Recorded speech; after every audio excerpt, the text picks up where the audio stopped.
If you want to start recording, great, thanks. So welcome to the Augmented Intelligence Workshop.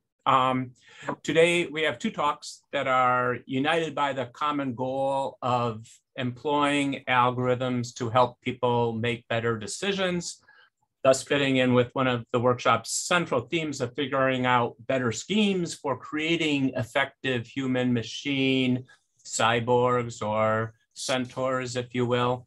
And if you like what you hear today, you may want to go deeper into our stacks of existing talks on YouTube, search for Augmented Intelligence Workshop.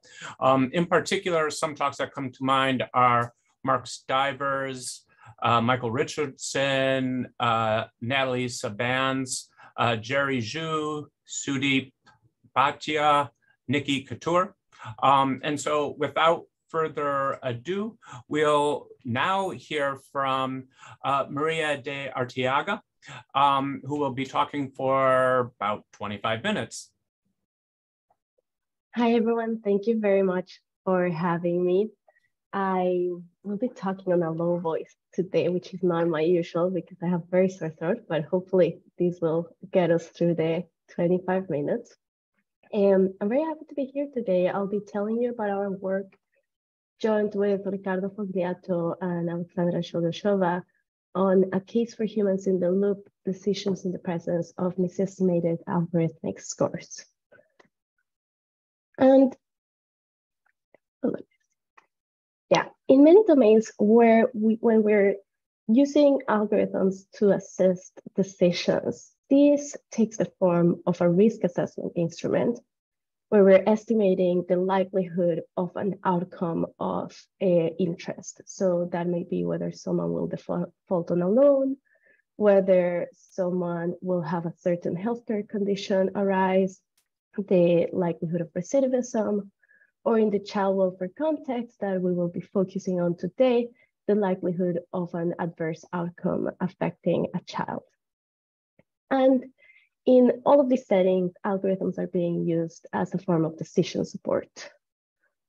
And the use of algorithms as decision support and having what is termed a human in the loop is something that has been central to many regulations in recent years that seek to mitigate the risks of algorithmic harms. And so these entered public debate with the GDPR. That was one of the first legislations that framed the importance of not having certain decisions being made solely based on automated processing. And while this was at the beginning thought of as something that was very much of the European paradigm of thinking about algorithms, this has already appeared in some legislations in the US as well, such as Washington State's facial recognition law that calls for meaningful human review. And together with these, there has also been a lot of questions around, well, is this a meaningful guardrail?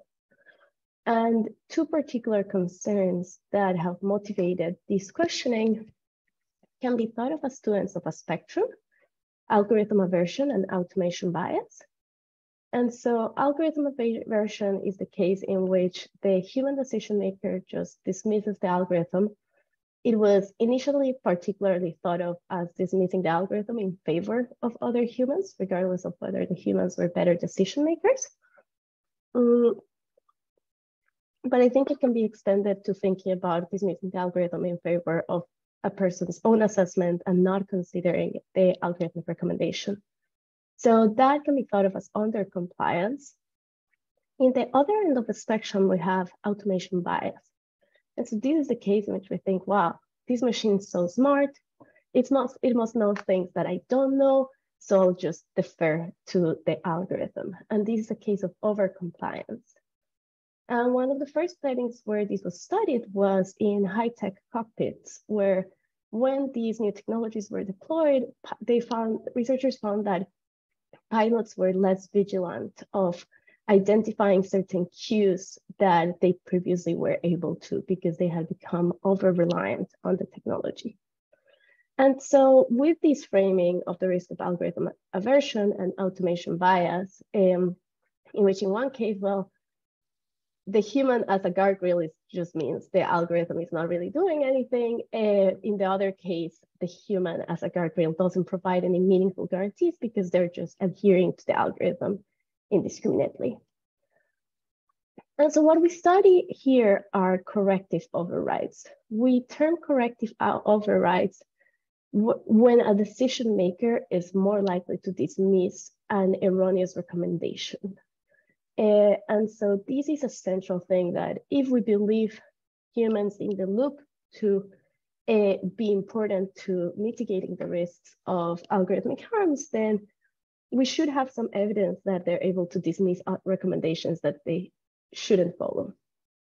And we also ask, how does a human in the loop affect algorithmic fairness considerations? So how does this interact with risks of bias in decisions? In the child welfare setting, there have been a lot of states in the US, a lot of counties that have started to deploy risk assessment tools. And this was in large part motivated by wanting to reduce the risk of false negatives, cases in which a call is made to Child Protective Services, there's no investigation or intervention, and then there's an adverse outcome to the child. And we studied this in the context of Allegheny County. And if you look at the history of child welfare in Allegheny County, in the 90s, there were actually some very high profile cases in which the child welfare failed to take action, and there were very unfortunate events happening as a result. And so that motivated Allegheny to try to make more data available to the human decision makers. And that led them to also start working with a team of researchers from New Zealand, where they have deployed these technologies to assist call workers in their decisions. And some are very hopeful, some are very concerned. You may have read Virginia Eubank's book, who devotes a chapter of her book to this case. The National Coalition for Child Protection Reform also published a commentary titled Pittsburgh's Child Welfare Agency Goes Full Orwell. And what we study here is just one piece of the puzzle of what we need to understand to better grasp what are the implications of deploying algorithms in this domain. This was the pipeline before the deployment of the tool. So when a call is received to the child abuse hotline, call workers have access to the information communicated in the call and to historical records. And so as I mentioned, this is a lot of administrative data from different public agencies that the county has made available to child welfare services.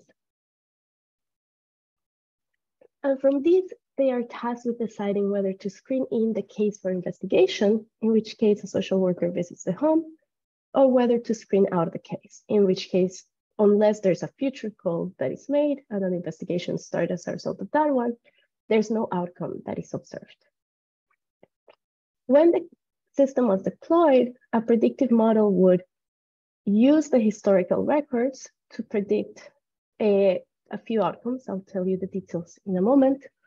And from these, it would produce a risk score from 1 to 20 and a screen out approval flag, which meant that a supervisor's approval was required if they wanted to screen out the call. Very important detail here is the predictive model just has access to the historical records. It doesn't have access to the information communicated in the call. And after the deployment of the tool, the call worker had access then to the same information that they had access before and to the predictive model. So this is the timeline and what the system is predicting. So we have data from before the deployment and after the deployment.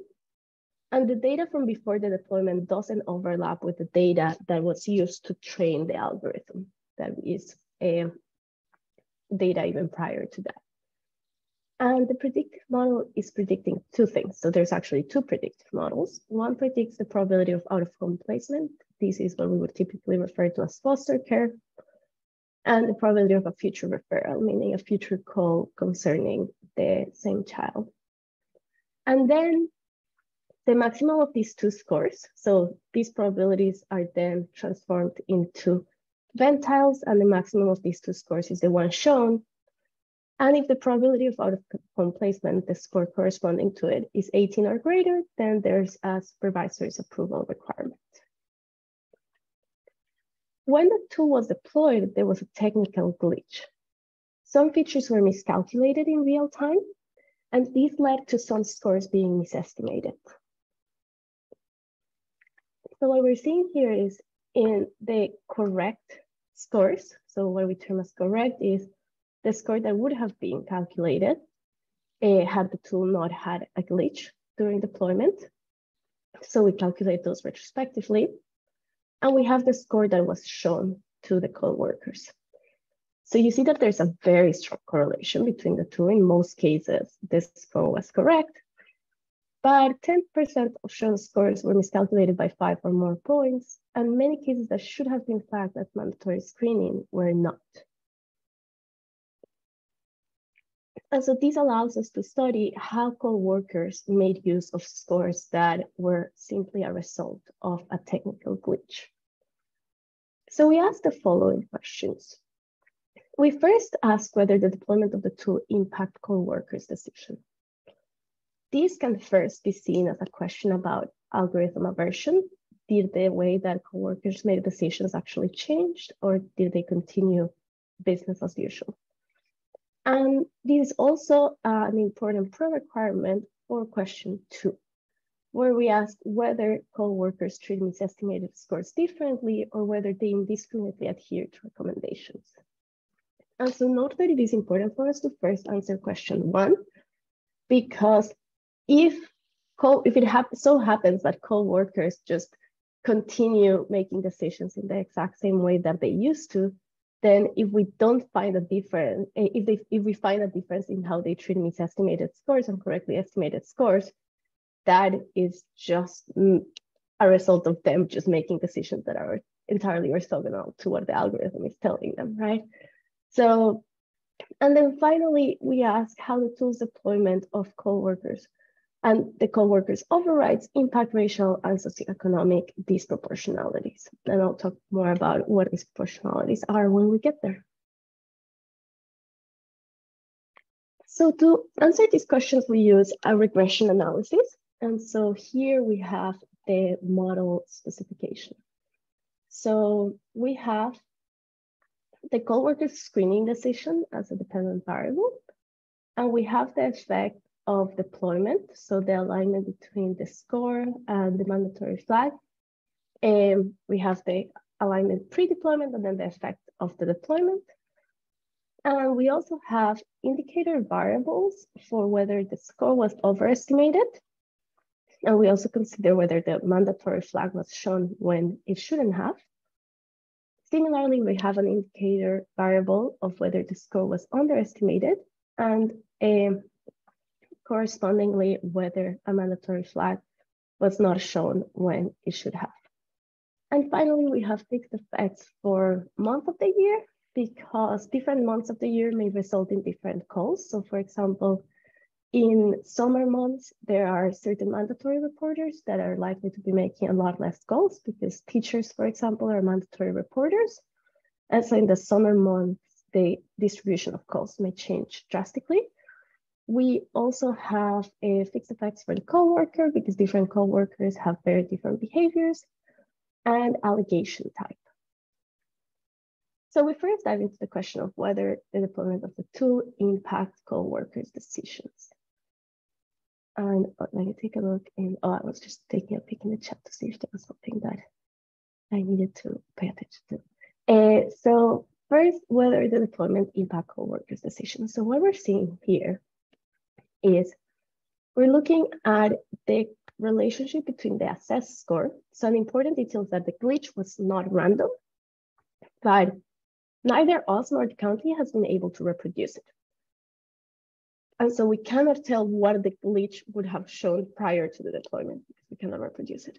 But we can see the alignment between the assessed score before and after the deployment. So if co-workers had continued making their decisions the same way, we shouldn't see a change in this relationship. But what we see is very different. We see that post-deployment, the alignment of the assessed score and the screening rate, the correlation became stronger. And in particular, those cases with mandatory flags assessed were much more likely to be screened in. So we see a very drastic change here.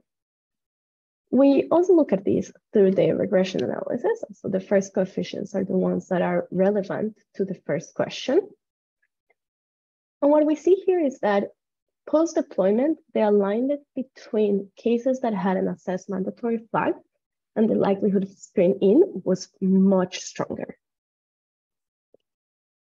So here we see that the deployment of the tool did impact co-workers' decisions, which became better aligned with this score. And so from this, we can go to the second question. Now that we know, okay, the behavior did change, the question is, did they treat misestimated scores differently? Or did they indiscriminately adhere to their recommendations? So what we're seeing here are buckets for the assessed score. So we see whether the score was underestimated, meaning the shown score was lower than the assessed score, whether it was correctly estimated or whether it was overestimated. So overestimated means that that score that the coworker saw was greater than the assessed score. What we should see if there was automation bias is that the cases that were underestimated were less likely to be screened in, the cases that were overestimated were more likely to be screened in. What we see is entirely different, right? And in particular, what we see for the underestimated scores is the opposite of what we would expect. We see that these cases are actually more likely to be screened in. And here it is important to recall the non-random nature of the glitch, right? Because these cases may actually have some factors that make them different than the other cases that had the same assessed score. But the very important thing here then is that what this indicates is that the co-workers were making use of other sources of information to respond to these cases, and they weren't just following the score.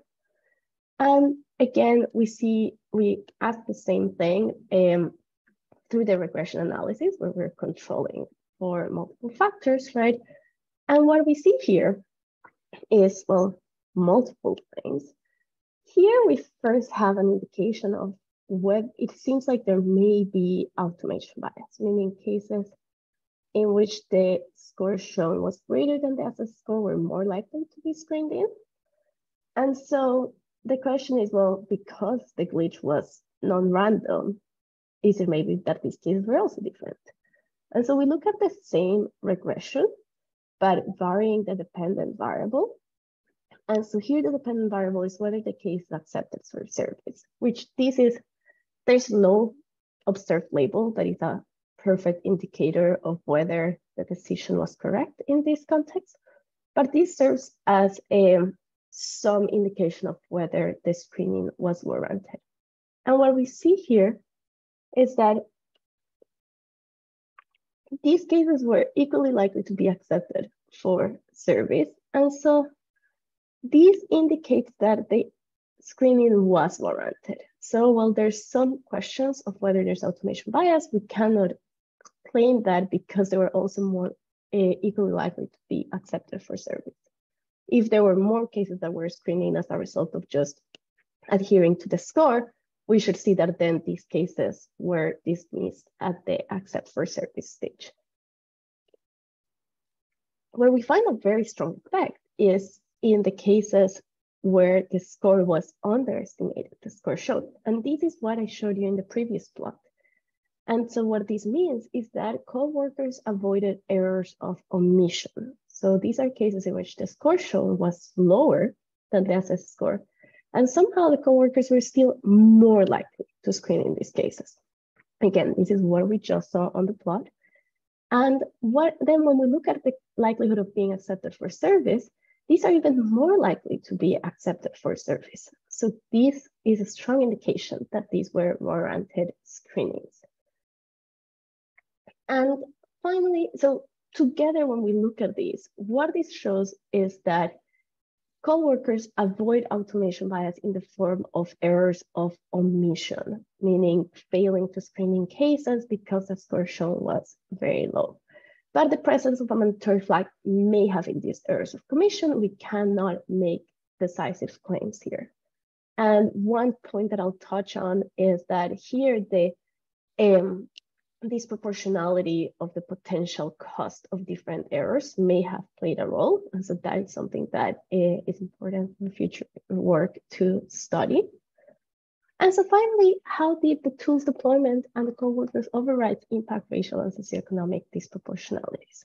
So here's some context for this question is, in the child welfare system, disproportionalities, meaning the fact that Black families and low-income families are much more disproportionately investigated, is something that is at the center of discussions around child protection reform in the US.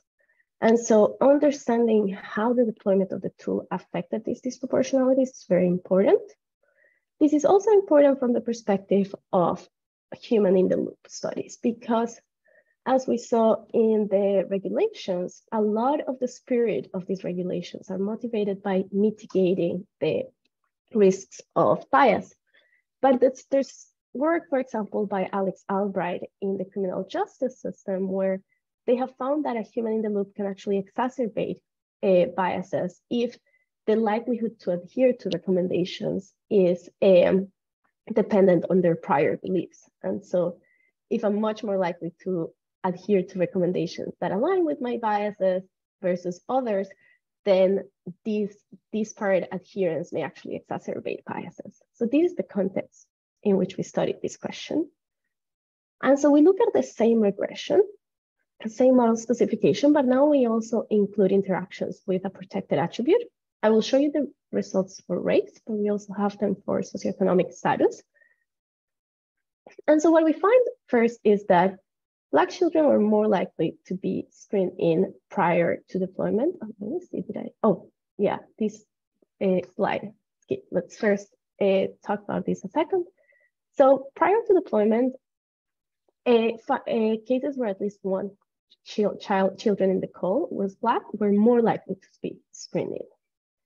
Post-deployment, this disparity stayed at the same level, but if the algorithm had been making autonomous decisions, meaning if we said, let's take the top scoring cases and screen those in to keep the same screening rate, which this is not something that anyone's considered doing, but it serves for us to understand the effect of the human in the loop, this disproportionality would have been exacerbated.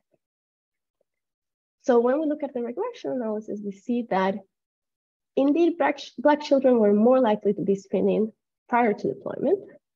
But when we look at all of the interactions with race, we see no significant interaction. And so what this means is the following. It means that co-workers' likelihood to adhere to algorithmic recommendations did not depend on the child's race. So what we see in the prior slide where we see the difference in rates, the reduction in the rates when we see the algorithm alone versus the human in the loop, this is not because for the same score, the likelihood of taking a certain action depended on the rates, but rather what these results suggest is that it is the co-workers' reliance on unobserved factors, such as the information communicated in the call, that led to a different racial composition of the screening cases. So to summarize, what we find is that co-workers avoided errors of omission and they performed corrective overrides when the tool underestimated the risk. And we also find that humans in the loop led to smaller disproportionalities than the algorithm alone.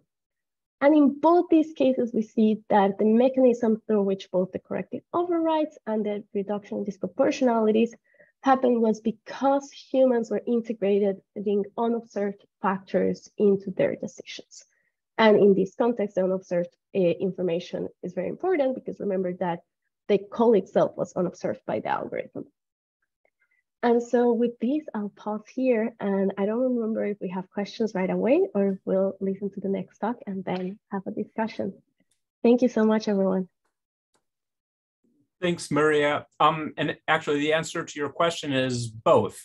So there's Maria's specific questions that we'll have now, and then we'll have more questions for everybody after Mike's talk as well. But I would encourage like Ishan and Mark to ask your questions. And if you don't, I'll ask one. So please dive in. And others. So in the meantime, Maria, I'll ask mine, which is that there's an interesting kind of irony that as these algorithmic systems get better at making judgments, it's possible that humans will come to trust them more. So there's a kind of irony that if you have a better algorithm, then things could be worse when it goes wrong.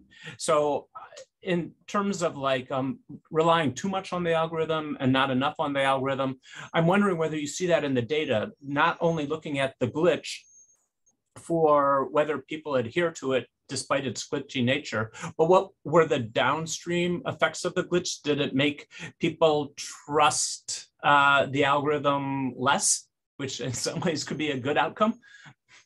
Yeah, that's a very important question. And so one important thing here is that the co-workers never knew about the glitch. So during the entire process, during that we studied, no one in the county had realized about the glitch. When they realized that, they fixed it, but there was not a process of telling the co-workers everything that had happened. And so while there's a question of whether the co-workers may have noticed the glitch, especially because the glitch was non-random, I think that any system will be making mistakes. And so even if there's a pattern through which the co-workers notice that the algorithm was failing in certain cases, I think that is very likely to be representative of what would happen if you don't have a glitch, but you still have an algorithm that is making mistakes for a portion of cases, which is what we would expect in any algorithmic deployment. Really interesting talk, Maria. Thanks for all of these points.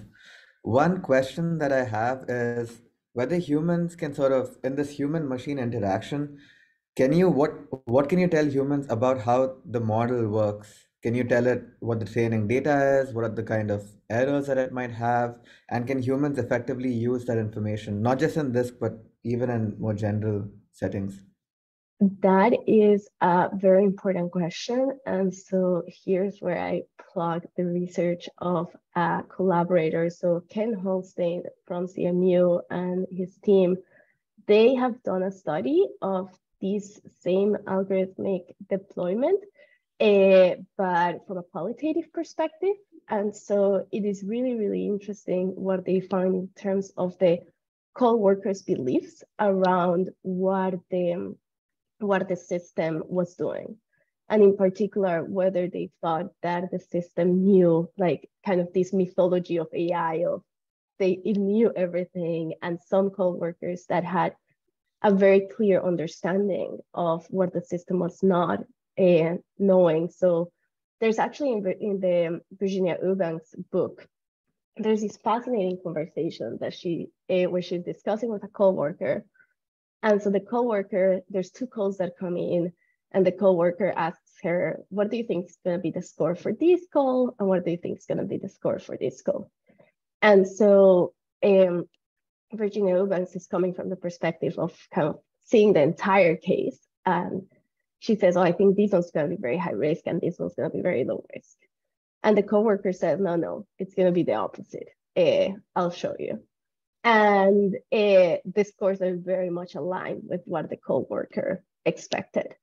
And so that, to me, what it showed was this very clear awareness of what were the unobservables to the algorithm and what was the information that the algorithm would react to. in a way that would then allow the coworker to know when to dismiss the recommendation and when not to. And so, yeah, Ken's work showed that there's actually a lot of heterogeneity around those beliefs. And we recently did some work that was recently conditionally accepted to CSW, where we conducted a study where we conducted an experiment where we varied what we told people about unobservables to the algorithm. And we saw that it does change how people make predictions. So yeah, very, very long answer because it's such an important question. That's really interesting. Thank you. Is there time for more questions? So Maria, thank you for that wonderful talk. Do you have the IDs of these people who take calls and their decisions? You talked about this heterogeneity. So I'm wondering if some of these effects are driven by individual differences, some people being wary of making certain errors, so they have certain different base rates. Some people respond to algorithms differently. Is that possible? Or is this sort of the same strategy applied across all these callers? Yeah, so in the regression analysis, we have fixed effects for the coworkers for that precise reason. And so, so that allows us to control for the individual differences across coworkers. One of the implications of having those fixed effects is that then the effects that we find are driven by the coworkers that were present both before and after the deployment of the tool. And so one very important question that this work doesn't answer is whether this pattern will be different when you start having a lot of coworkers that started working after the deployment of the tool. So if at some point the population of coworkers is all a post-deployment population, there's the question of, will they, by having come to their work once the tool was deployed, and so having less of a training in making decisions without the tool, whether the way that they use the tool is different. So I think that that's a very important question that we don't really address, because, especially because by having these fixed effects, then our effects are driven by the population of workers that were in both periods. But it does allow us to control for what you're saying of the individual differences. Thanks. Okay, great. Thanks. I think we should move on, but thanks for that, really inspirational talk, Maria, in terms of combining the best of algorithms and humans. So the next talk we get to hear right from Google itself, thanks to Mike's jog over to Google in the last 15 minutes. So lead us, Mike. Awesome. You can hear me okay? Can you hear me? Yes. Okay, and you can see the slides? Yep. Awesome. Thank you all. Apologies for my internet issues. I'm going to tell you about work that I did over the last, God, it's dragged on for 4 or 5 years, but I think we've nailed this at this point. This is work with 2 students, Shruti and Camden, and cognitive neuroscientist who does neuroeconomics named Shabnam Hakimi, and a person in the business school, Adrian Ward at Texas, who is interested in financial literacy. We're interested in behavioral control problems that involve intertemporal choice, a choice between an immediate and a delayed reward. For example, you have some cash. Do you buy a new car or do you save more for retirement? You're hungry. Do you eat a donut or do you refrain from eating to achieve a weight goal? As I blabber on, do you start reading your email or try to glean something from my talk? Our question is, how do we incentivize people to stay focused on long-term outcomes? Psychologists have developed a technique to quantify the preference for immediate versus delayed reward. The delay discounting paradigm asks questions of the form, would you rather have $100 now or X dollars in Y days? There's a second, less common technique, the delayed gratification paradigm, exemplified by the marshmallow test, which I assume most of you know. You put a kid in a room with a marshmallow. The kid's told that you can either eat it now or you can wait for a bit, and eventually the experimenter will leave the room and return and bring you a second marshmallow. The delay discounting task reveals intrinsic future value of rewards, whereas the gratification task confounds this future value with momentary willpower. The discounting task is a one-shot decision, whereas the gratification task requires continuous decision-making over time. What I mean is that at every instant, the kid in this marshmallow test, the person trying to avoid eating crappy food for their diet, they have a choice at every instant to grab the immediate reward or wait for a larger delayed reward. And we refer to the two rewards as a smaller sooner and a larger later, SS and LL. So you'll see that abbreviation. We had an obvious idea. Sorry, and I'm going to call these two actions defect and persist. So you defect, you give up on your longer term goal, or you persist toward the goal. And in order to achieve the long-term goal, you have to repeatedly persist. We had an obvious idea, but one which no one seems to have done before, which is to formalize this delayed gratification task as a Markov decision problem. That is, to characterize the problem in terms of a sequence of states. Each one of these states corresponds to a moment in time, and you advance in time from left to right. And at each moment in time, you have the two choices: the blue arrow persist, the orange arrow defect. And ultimately, you end up either in the larger later state or the smaller sooner state. If at any one of the intervening points in time you defect, you end up with smaller sooner. And repeatedly persisting leads to the larger later reward. There's also, so there are these smaller sooner rewards. There's a larger later reward. I'm just denoting reward with this mu. And there's also the possibility of rewards and penalties along the way, which I'll return to, because the game we're going to play is to introduce intermediate rewards to help people adhere toward the long-term outcome. So this scenario assumes that we know the horizon, the time horizon of the problem.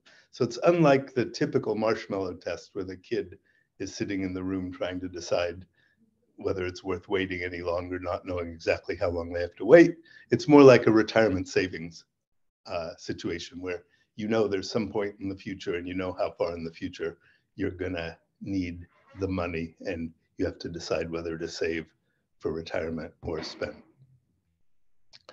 If we have a rational agent who understands the task, they should act consistently with what's called a value function. The value function represents the expected return discounted by the fact that future values are worth less to individuals than present values.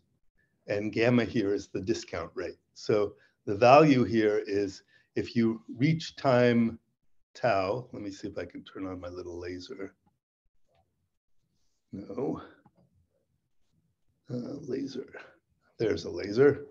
So if you reach time tau, then you get the larger later reward. For any time before tau, if the agent is rational, they'll choose the action which maximizes their value. And that's either take the smaller sooner reward or accept the immediate reward at that time plus the discounted future value. Depending on the discount rate, though, this leads to a policy that either defects immediately at time 1 or persists until tau. So a rational agent will behave deterministically and either just give up immediately or always wait. And of course, humans aren't rational in this sense. Sometimes the kid will defect, sometimes the kid will persist. You may wait a while and then succumb to temptation. You may exhibit variability even in what's ostensibly the same situation. So we can ask, do you really care about rationality? You can always just say that people operate in a hacky, unprincipled manner. But a more interesting, more informative story is to suggest that people operate according to some principle subject to various cognitive constraints. This is the framework of cognitively constrained rationality that folks like Mark Stivers have pushed over the years.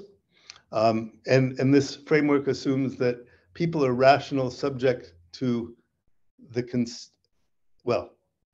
subject to the constraint that perceived, this is the assumption we're making, which is that people are rational subject to a constraint, and that particular constraint that we assume is that the perceived value of the smaller, sooner reward fluctuates depending on uncontrolled factors. Factors like how hungry you are, how much sleep you've had, factors that relate to the degree of control you can exert. And I'm not saying this is the right principle. It's the one we explored, and it seemed to pay off pretty nicely. And if I was to run this whole project again, I think we would explore an alternative approach. But this is the principle we adopted. So the idea is to better model people. I really wanted to use this word willpower for this fluctuating control. I think willpower is an overloaded term and means a lot of different things to a lot of different people. So I'm going to try to refer to it as bias. I slipped back into calling it willpower, and I labeled it W here. But the point is, this is just some uncontrolled factor that's varying over time on both a short time scale and a long time scale. So maybe it has some sort of 1/f structure to it. And the assumption is that this bias at a particular point in time is just a random walk, that you take a little random step from where you're at currently. And that you perceive the immediate reward minus this bias, or again, if you want to call it willpower, the higher your willpower is, the less you value the immediate reward. And that's why I put a minus sign here, but it's symmetric around 0. So if the bias is low, the smaller, sooner reward is more appealing. If the bias is high, the smaller, sooner reward is less appealing. And so within this framework, the state of the agent is the current time, how long the agent's waited, and also the agent's current bias. The fluctuations in the bias aren't controlled by the agent. Time advances deterministically. So this state isn't something under the agent's control, and that the agent plans optimally given that state. That is, the agent takes a deterministic action, but variability in behavior at each time is due to fluctuations in the bias. And under this framework, you can do dynamic programming and solve for the optimal behavior given this value function that takes into account the fluctuations in bias. And we can predict the expected return of an agent as a function of the bias. So here's the value in any given state as a function of the bias. This is a simulation we ran because there's no analytical solution. And then we have a piecewise linear approximation to this, which makes the whole thing tractable. And so I want to skip a lot of the details here, but just to say, under the assumption that the human behaves according to, it behaves optimally subject to this value, the values of these states, which it doesn't control, the human doesn't control, that the human behaves optimally, and that will determine entirely from the value function the behavior of the agent. And the behavior of the agent will be non-deterministic because this bias is fluctuating. So under this framework, we can run the model, simulate the model, and we find that it captures key features of human behavior. To describe these features, I want to introduce a hazard curve. The hazard curve is as a function of, these are now abstract steps to a goal, how far away you are from the goal. What's the probability that you'll defect at that point in time? And so I can parameterize the model. The model has 3 or 4 parameters, and get a function like this out of the model. It has this property, which we call a finish line effect, which has been observed in people, which is the closer you get to a goal, the less likely you are to defect. Far from the goal, the agent's likely. The red curve here is an analog to a situation where you offer the kid 3 marshmallows later rather than 1, and you find that there's sensitivity to the relative magnitudes of the smaller sooner and larger later rewards. The model shows that behavior.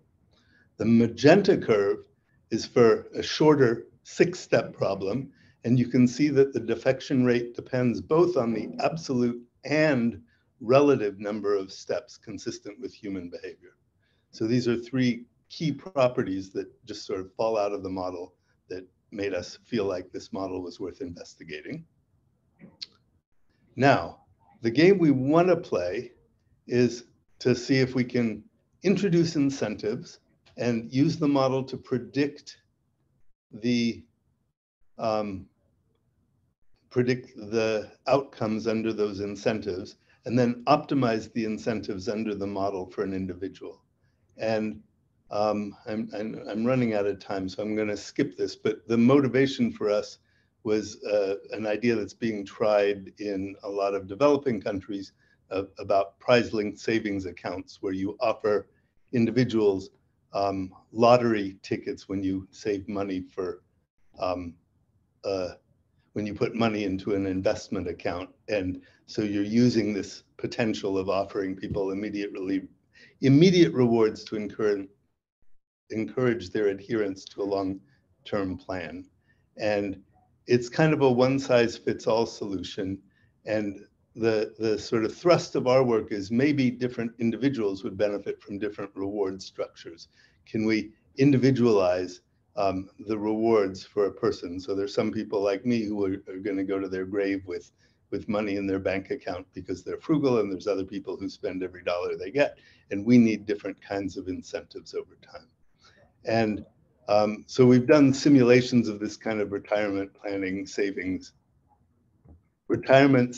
planning scenario, and show that you can get improvements in outcome specific to an individual, where I'm characterizing an individual here in terms of how much do they discount the future. This is a person who looks far into the future and their returns are higher on expectation. This is someone who discounts the future a lot and their returns are lower because they tend to grab the smaller sooner reward. But by offering little bits of, if you think about this as retirement savings, cash along the way, you can improve their long-term outcomes, which is their total return under investment. So that's a kind of theoretical story, but we wanted to give this a more practical setting. So we made up a game where you're waiting in line. It's one of these frustrating situations where you have to wait in a long line. And there's a long line that has a big payoff at the end. And there's a short line that has a small payoff. You're the agent here in red. The lines advance from right to left, sort of once a second. It's kind of this primitive animation. The player chooses to go up or down for a long or short line. And the player can manually move forward. And if they don't, the other people waiting in line skip over the player, or the player can choose to switch to the other line. And when they reach the front of the line, they claim a numeric reward, and there's a ka-ching sound and points fly around, and they go back and a new episode begins. We did this in the context of Mechanical Turk. I see I'm running out of time. I'm at 27 minutes, so I will try to be very quick, but we have a whole series of experiments, and this gives you the flavor of the experiment. They play the game for 5 minutes. We drop the beginning and end from analysis. The lines vary in length and they're drawn randomly. And we set it up so that waiting in the long line gives you a reward factor, kappa, of either 25% bonus or 50% bonus over the short line. And this is behavior of individual subjects as a function of time. You can see this is the total points they've acquired And this little step function indicates they're waiting in the long line, and the smooth function indicates that they're defecting. And so this is what the data looks like, but we try to describe the data in terms of hazard functions again. And so these are the different line lengths, and the dotted line is for the smaller reward bonus for waiting in the long line. The solid line is the higher bonus. And we model this with our model. It's a slightly more embellished version of the model with that takes into account the iteration. And it's hard to see, but I've superimposed the simulation on top of the model, and the model fits the data quite nicely. There's 4 free parameters here that we fit to the data. There's 2 parameters for the bias fluctuation, 1 for the population discount rate, and this additional effort cost I haven't told you about. And we then did a whole series of additional experiments where we constrain the model parameters to get stronger predictions. And so we'll end up in, I'm going to skip ahead to experiment 4, where we now have fully constrained the model. So there's no free parameters, and we're making predictions from the model. And the question is, can we provide customized bonuses to subjects that will incentivize them to stay in the long line? And we fit the model parameters to individual data. And I'm feeling like, let's see, for this experiment, we divided them into the weak and strong subjects, and we determined optimal bonuses for the weak subjects, which tend to be bonuses that are awarded early. It's hard to see this, but this is for a line of a given length. These are the bonuses that are awarded and the places in line where the bonus is awarded. For the stronger performing subjects, those subjects who perform well when no bonuses are awarded, we give them bonuses, but right toward the end. And these bonuses are structured so that there's no net gain, that you can give them out points at a certain point, and they would do no better by grabbing this point and defecting than they would have just by defecting in the first place. And the interesting result we get is an interaction. So we can ask for the weak population. This is the kind of definition of the weak and the strong populations. The weak population, when you don't give them bonuses, they have a lower reward rate than the strong population. But the bonuses show an interactive effect. So the bonuses that are optimized for the weak population help the weak population more than the bonuses that are optimized for the strong population, and vice versa. So this interaction, which is statistically reliable, is the result, which indicates that the model is able to match or optimize bonuses for at least for a population. We have a final experiment where we do this individually for subjects and show that there's and I apologize for skipping so quickly. I didn't think my timing would be as bad as it is. Maybe I'm not way off, am I? It's 8:55 and I started. You've got like 6 or 7 minutes at least. Okay. Well, then let me do this. So previously, we customized bonuses for 2 subpopulations, and now we want to predict which bonus type is better for an individual. So we designed the experiment where there were 2 phases. These are very brief phases. They play this line weighting game for 4 minutes without any bonuses. There's line length 6, 10, and 14. We use that to make a prediction for that individual about whether that individual would benefit more from the early bonuses or late bonuses, the bonuses we previously determined to be optimal for weak and strong subjects. And then in the second phase, we intermix the early and late bonuses as well. And we can then see for the subjects we predicted to benefit more from the early bonuses, do they, than for subjects that we predicted to benefit from the late bonuses. So first, here's hard to see probably, but the predicted reward rate and the actual observed reward rate. This is under the earliest bonuses, the early bonuses for individual subjects, and we get a nice correlation. Likewise, for the trials where there were late bonuses, we get a nice correlation. But the really key thing is whether we can predict for an individual subject that that this subject would benefit more from late versus early. So we can make a prediction for the difference, and we get a statistically reliable effect. It's only we only explain about 20% of the variance, but it's considering that this prediction we're making is based on 3 minutes of behavioral data. It's pretty impressive.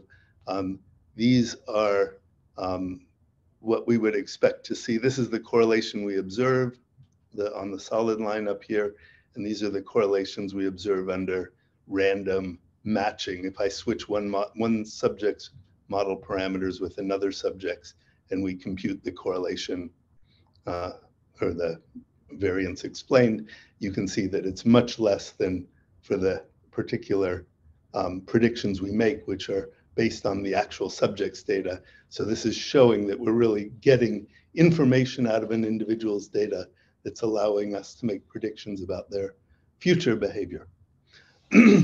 So to summarize, we developed this delayed gratification Markov decision problem to model the delayed gratification task and cast individuals as optimal decision makers with a couple cognitive constraints, that they have fluctuations in their bias or self-regulation.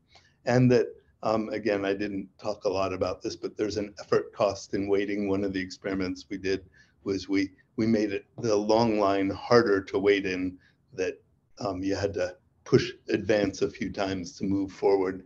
And so we increased the effort of weighting and could show that we could make predictions about behavior in that situation. And we showed that the model can be fit to data and used to optimize incentives to encourage individuals to persevere toward larger delayed rewards. So our original motivation in doing this was my colleague Adrian in the business school, who studies retirement planning and prize-linked savings accounts. And that's going on at a completely different time scale, right? You're encouraging people to save by offering them tickets to a lottery that may further increase their savings. And what we're hoping to do in the future is to take this very short time scale, simple task, and scale it up in time. And the hope is to show that these effects that we see in the lab in a 20-minute experiment extend to weeks and months of behavior. And there's some reason to be optimistic that the phenomena associated with reward and delayed discounting apply across time scale. Reza Shadmir has some really interesting work with eye movements, where he finds that eye movement behavior is predicted by performance on a delay discounting task, so that the longer term kind of hypothetical questions that reveal something about discount rates are also revealed in the very short timescale behaviors of an individual. But at the moment, that's still a hypothesis that we're hoping to make progress on. So thank you very much. Thanks for the fantastic talk, Mike. We have a number of Mike-specific questions, it looks like. I'll let Marina and Arun and Ishan just chime in and organize yourself. And then we'll open things up. At that point, maybe number 4 will be Maria. Hi, Mike. Thanks so much for this inspiring talk. I was wondering if you saw any learning effects. So for example, participants became less sensitive to their bonus procedures over time. Yeah, the experiments are very, very brief. These are mechanical Turk experiments. So we didn't see a lot of behavioral change. What we do see is that in the last 30 seconds of the game, the subjects are sensitive. There's a little clock on the wall, and they're told how long before the game ends. And at that point, waiting in the long line may not be the optimal behavior, because if you wait in the long line, the game may end before you get to the front.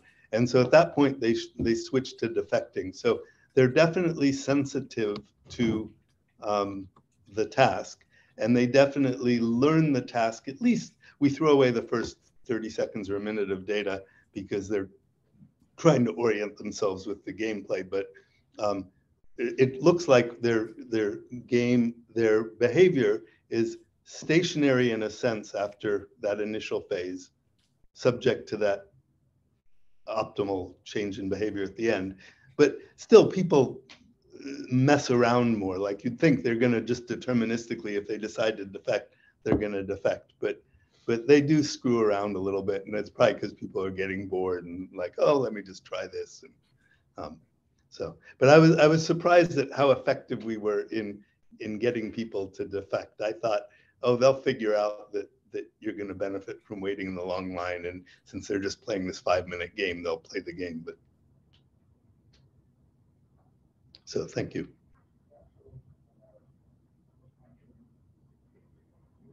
Okay. I had a quick question, a few questions, but I'll just go for the first one, which I had. Like, so, do you mean that when you were talking about retirement savings, like, could it be reward driven, or could it be more like rational? And like, also, do those steps like do we take those steps like earlier or later in life? Sorry, you said, is it reward driven or? Or could be made more rationally. Well, but to me, reward driven is rational, right? Like, if you're an agent and you're trying to maximize your reward, that's the rational thing to be doing. I mean, I guess I'm talking about more like instinctive behavior versus. Yeah, or people acting on their gut, right? And that acting on your gut is kind of what we're modeling with this bias variability that says, hey, there's sort of factors that make you go, screw it, and you just take risks you wouldn't take, or you go for the immediate reward that ordinarily you'd resist. I noticed the other day we went to a horror movie, like one of these end of the world zombie movies, and you leave the theater and you get in your car, and I drive a little bit reckless as a result. Not because that's the rational thing to do, but because you're in this mindset, you have this bias that the world has just ended and none of this stuff matters as much. So it's that kind of factor that influences the rational component of the system that I think is related to the kind of gut behavior you're referring to. I see. Okay. Yeah, I had a few more questions, but I guess I'll wait for others. I see you sent us a video, which I'll look at. So thank you. Really, really interesting talk. I found this idea of using bounded rationality for intertemporal choice to be pretty interesting. But I also noticed that you mentioned right in the beginning that if you could do it differently, this again, you would sort of do it differently. So in terms of bounded rationality applied to like an intertemporal choice, what do you think are the bounded cognitive aspects that should be modeled?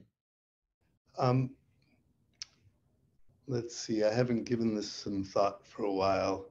We had a couple hypotheses about how to model fluctuations, and that kind of additive factor is one way to go, but another way to go would be to imagine that discount rates fluctuate with your cognitive state.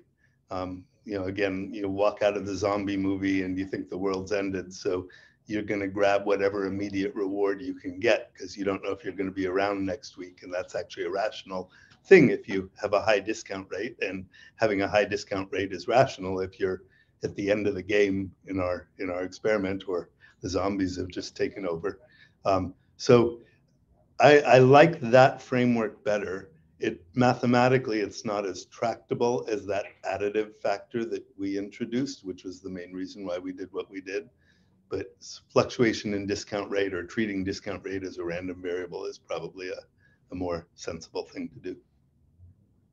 So as a quick follow-up, that's interesting, but I was wondering if you could sort of model cognitive bounds in terms of cognitive terms. So like maybe limited attention or limited memory, the fact that you have to constantly remember and attend, and you just want to move on with your life and leave the second marshmallow, So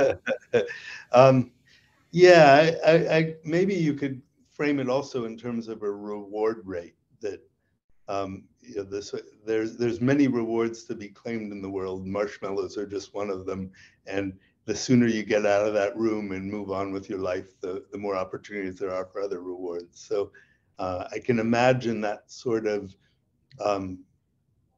mental modeling of the world, and where you're imagining other rewards you can receive, and that being a way to rationalize grabbing the smaller sooner and moving on with your life.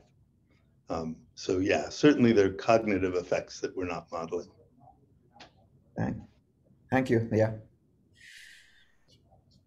To ask something that may be a nice follow-up to that point on the discounted rewards, and is the fact that naturally how rational it is to wait depends on how likely you are to make it alive to that delayed reward. And so, for example, my husband is German, I'm Colombian, and Germans are really good at saving for retirement. And that you can argue is because, well, it's a much more rational thing to assume that you'll make it alive to retirement in Germany than it is in Colombia. And so I was curious how the model that you propose, how you think that could actually be applied to settings in which the rational choice of waiting is like the rational choice in many contexts is less so to wait for some people than for others. Yeah. And that can compound inequalities, because then if you're in an at-risk context, you suddenly have less incentives to wait for these delayed rewards. And so I was just curious if you could comment a little bit on how you think that your findings could inform research or practice in these spaces.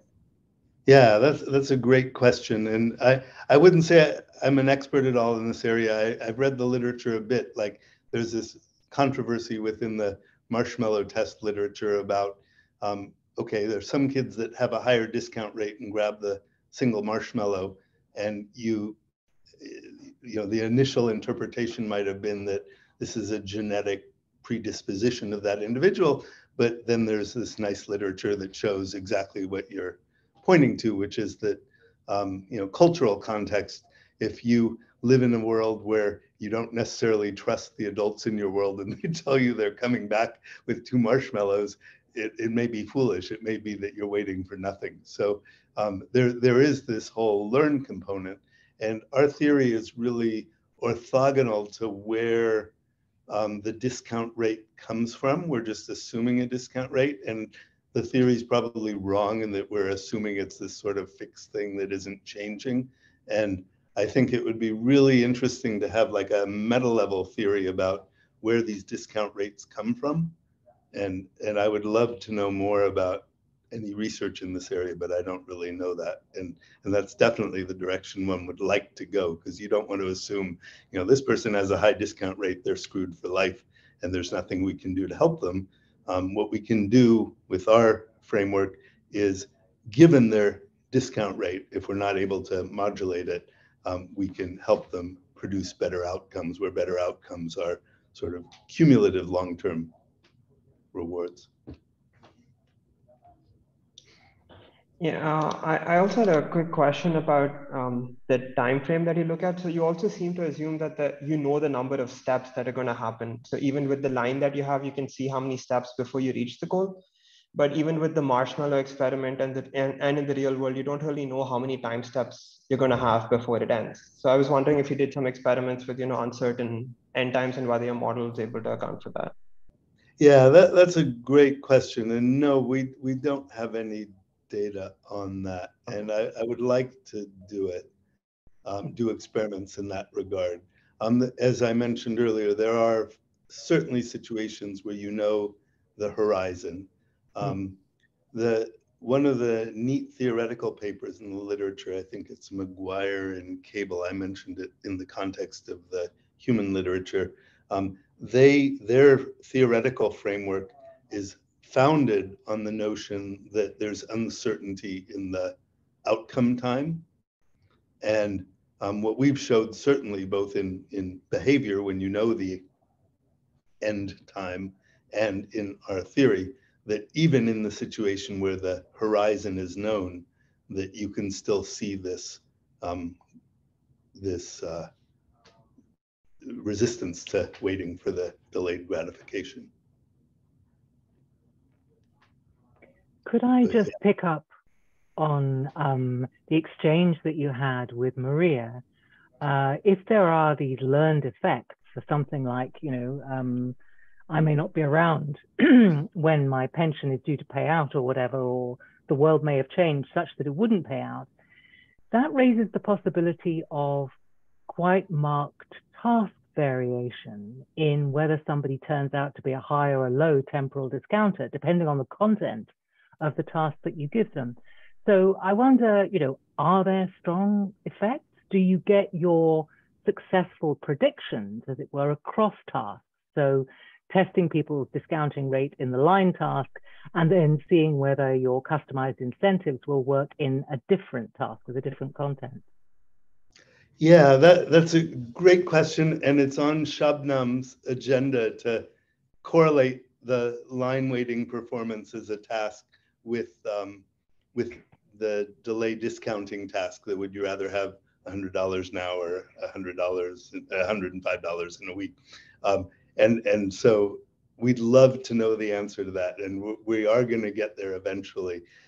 There are definitely learning effects in the sense that I believe this has been done, and apologies if someone knows this literature better than I do. It's not at the tip of my head, so I may be misdescribing it, but in the marshmallow literature, there are experiments where there's an iterative marshmallow test, and the experimenter themselves is unreliable. So sometimes they promise to come back with 2 and they only come back with 1, or they don't bring an extra marshmallow. And then the kid does change their behavior. And it's rational in the sense that you mentioned and Maria mentioned. So there are definite short-term learning effects. I think another line of research that could be potentially really interesting would be to study, can you give people sequences of scenarios so that they have experience that changes their behavior. I saw a neat paper that suggests that anyone who's had personal experience with phenomena that appear to be related to global warming is a much stronger believer in global warming, not surprisingly, once we have that experiential context. And so simulation-based approaches where you structure a simulation not to be realistic necessarily, but to convey a certain, in our case, discount rate, would seem like a very sensible thing. You could imagine some sort of shaping procedure where the kid had to wait longer and longer times. And I'm sure there has to be a literature in this area, right? Like it's such a, parents are so motivated to get their kids to be successful. So I don't know this literature though, so. Great. Okay, so this is my awkward attempt to embiggen the conversation to loop in what Maria was talking about.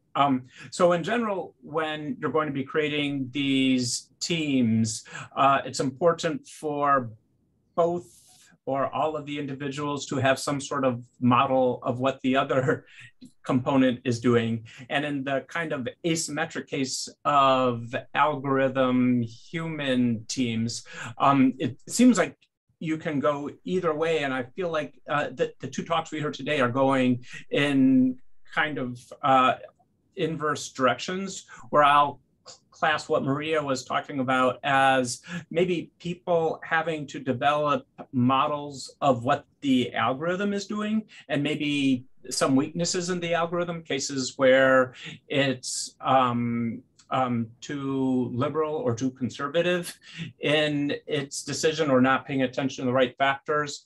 And I'll classify what Mike was talking about in terms of the algorithm potentially getting a better bead on what the humans are doing in the case of the adaptive bonuses. That would be a case. And so I guess I'm interested in what the 2 of you or other people think about the relative prospects of those two different models, the model that the algorithm creates of the person and the model that the human creates of the person. I think that the former is kind of more customary in cognitive science, whereas what Maria is talking about, I think is interesting, and I haven't given us much thought about. So are there ways that those have to be joined together, or is one generally going to be more important? I have an anecdote, but I'd love to hear from Maria. No, so what comes to mind when you ask this is I think that you characterized it very well, of you want both the human and the algorithm to be good team members. And so in the context of human AI collaboration, there's a growing literature on how do you train algorithms that are good team members rather than algorithms that are good in assuming that the task is to be a sole decision maker. And that is one thing where a lot of what we've done so far is just translating basically the way that the systems are trained and evaluated is the same if the task is going to be the algorithm is going to be making an autonomous decision rather than a decision support.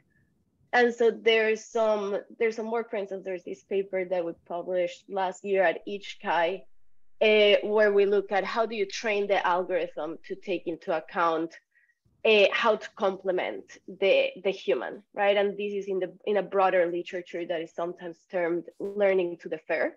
That is knowing when, specializing in the cases that are hard for the humans and deferring to the humans in the cases that the humans will be good at.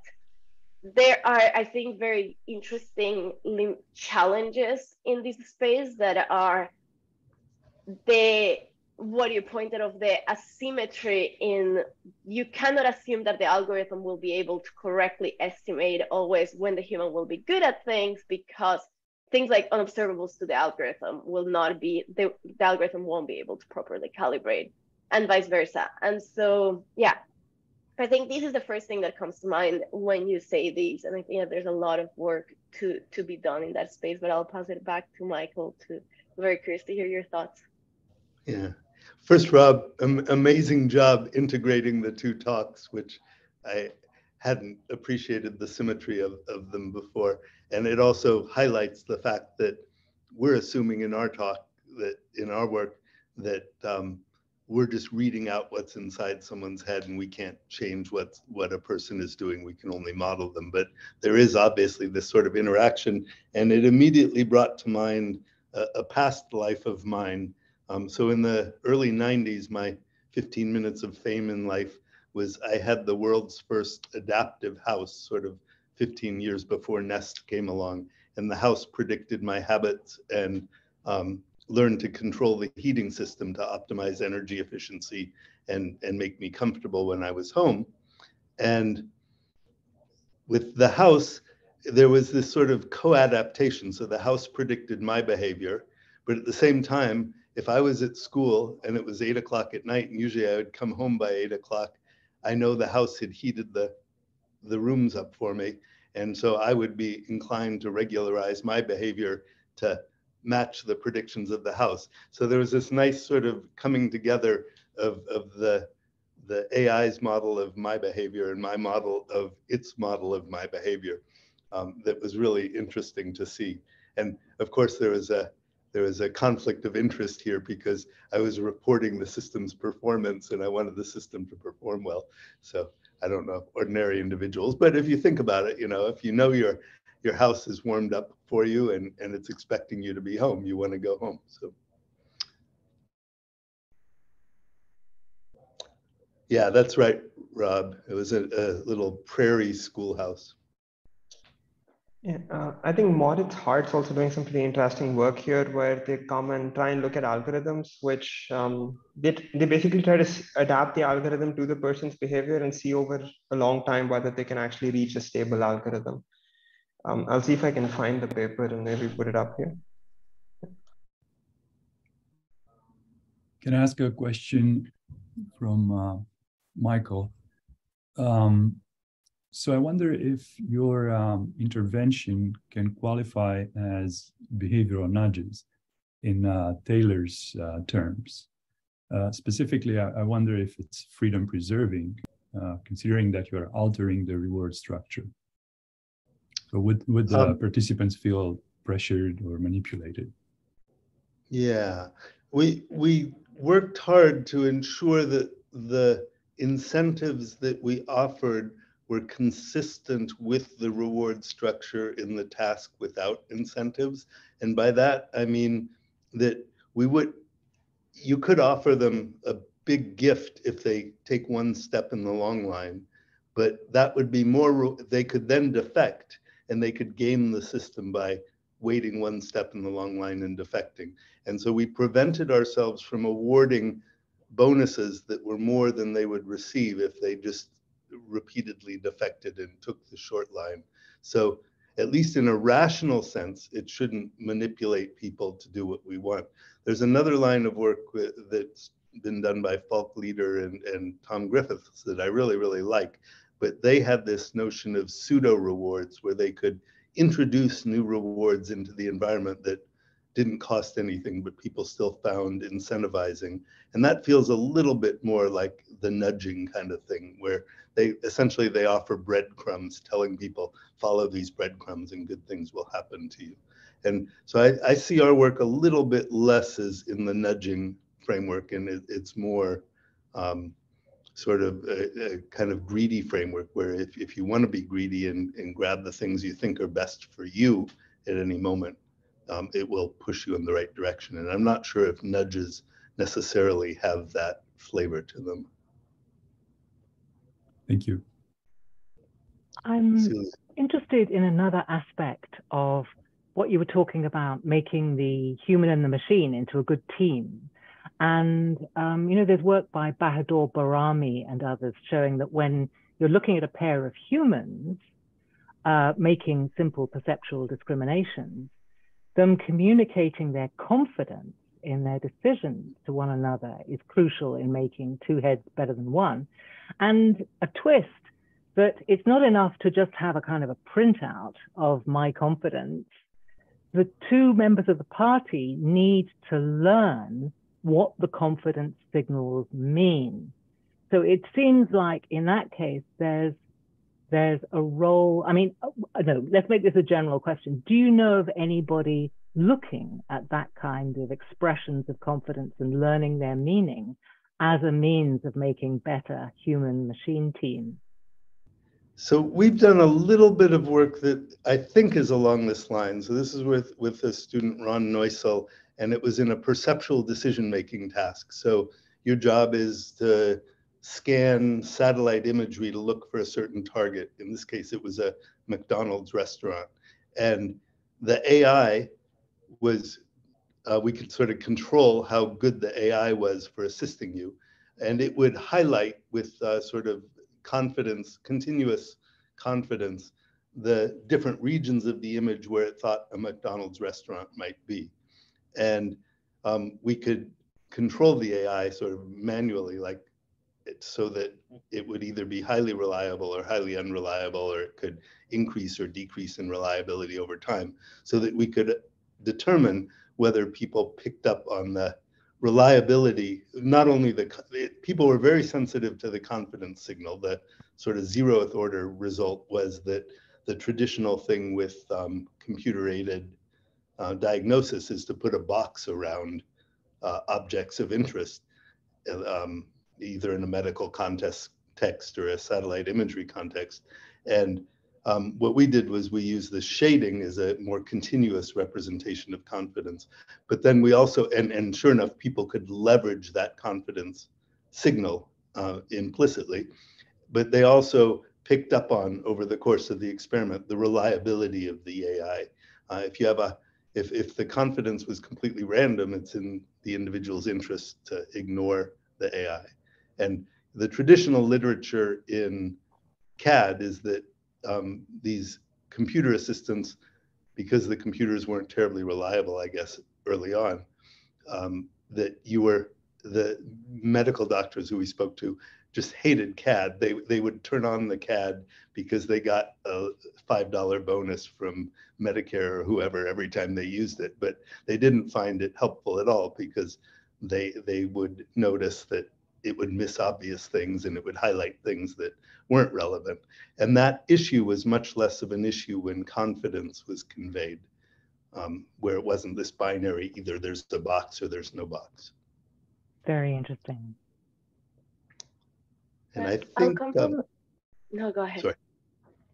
No, I just wanted to say Todd Horwitz had funded, had done some work along this line as well. And I think he's at NIH now, I'm not positive. Okay, thank you.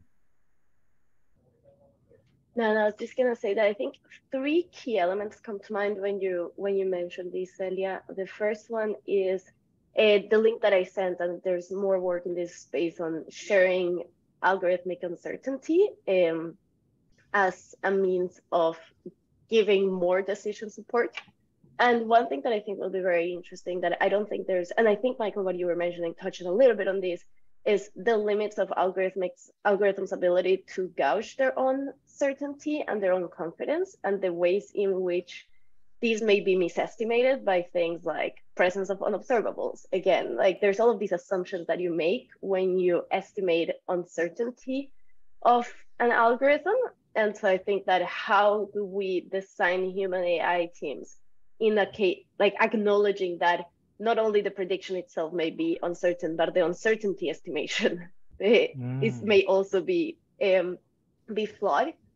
And the last thing that comes to mind in terms of uncertainty is Natalia Levinat's and Sarah Leibovitz's work on the way in which algorithmic recommendations affect humans' uncertainty. And so in their work studying how medical professionals were making use of algorithmic recommendations, they found that in 2 of the cases that they studied, there was basically algorithm aversion and algorithms were being dismissed.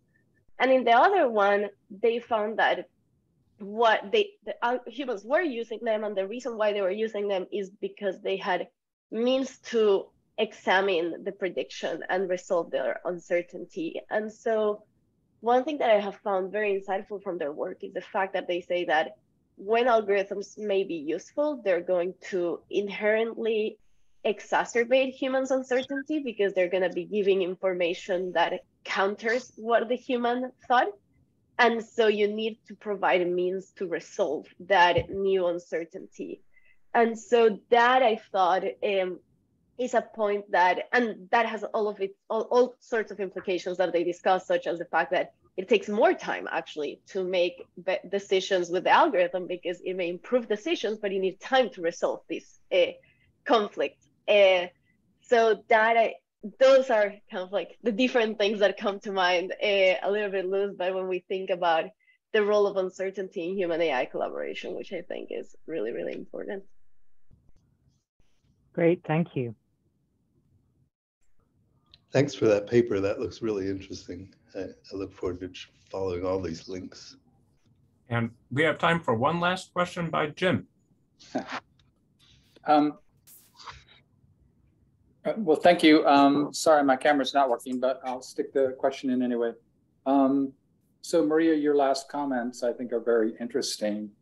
And I think a lot of the final questions sort of are surrounding one issue, which is not only what is the role of humans and AI in such a team, what is their understanding of their roles? So the comment you dropped about making humans uncertain about their own abilities, I don't think that would happen if the humans and AIs understood that they're a diverse system. You know, I study diversity in human groups. And I mean, I think when you've got an AI system in the group, it's pretty obvious to everybody that there's diversity. And in a way, you could say that's sort of maximizing diversity, right? So I think, you know, awareness of that diversity and awareness of capabilities is a more general, I mean, it generalizes when you have 2 types of cognitive beings in the room. So it's a very general set of issues.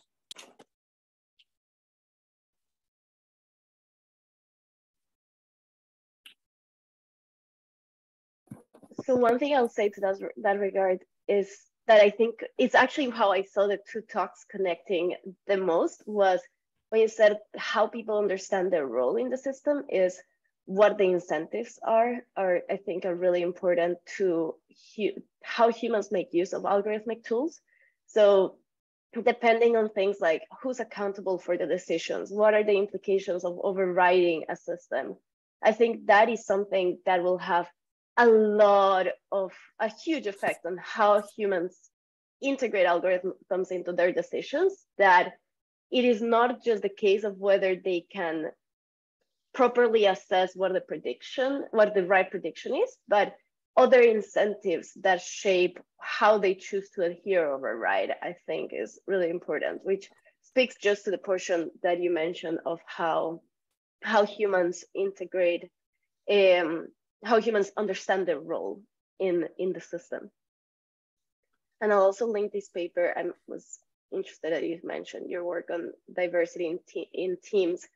This is one piece of work that we recently did with Sina, who also, I think, presented in this series on thinking about diversity once you have a machine learning system integrated. All right. Okay, that's all we have time for today. Thanks for the great discussion from everybody. And the text chat is also going to be on Slash. And just the promotional for next week, we'll have David Sumter talking about computational models of collective behavior. So thanks, everybody. Thank you. Thank you, everyone. Thank you.